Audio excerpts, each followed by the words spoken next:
queries allow you to apply your styling much more intelligently, and they're a very important part of CSS3. Let's take a look at some of the core concepts.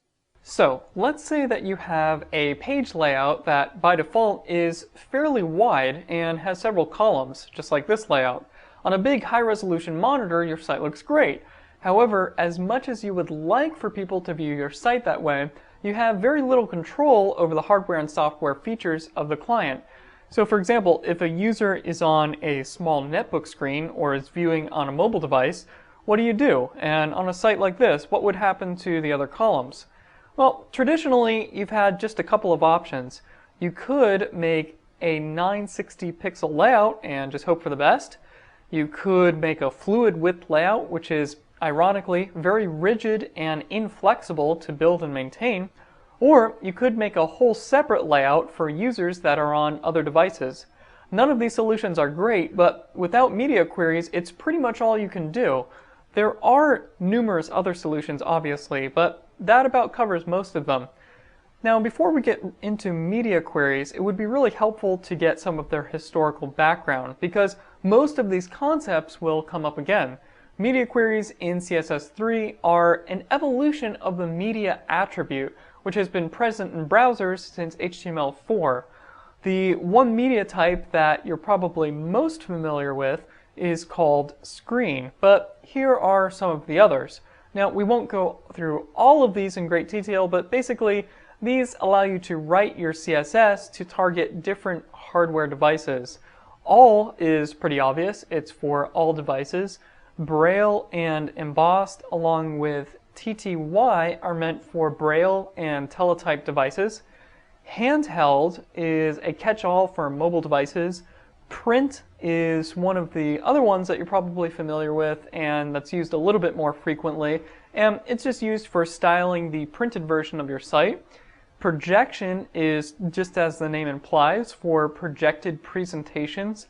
Speech is intended for speech synthesizers, and finally TV is meant for television devices. Now, each of these media types falls into various media groups.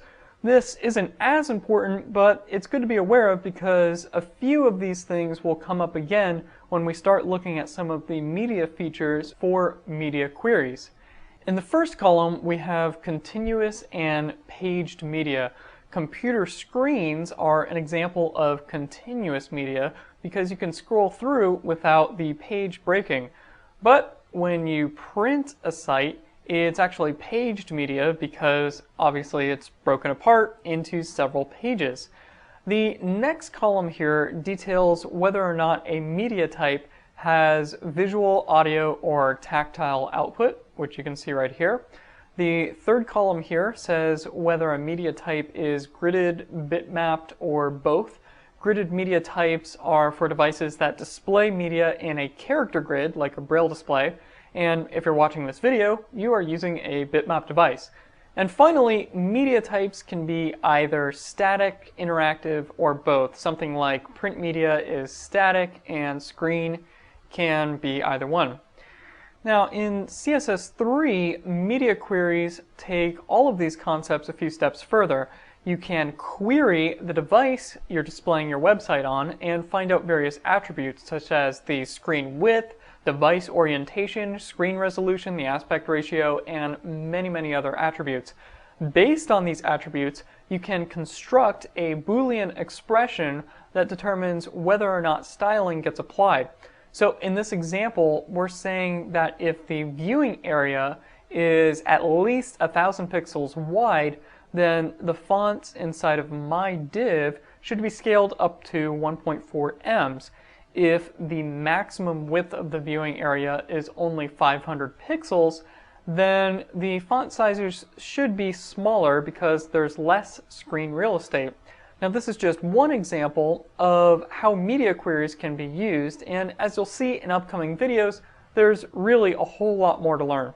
Now that you have a basic overview of media queries, we're ready to look at them in more detail. In the next video, we'll start exploring the syntax.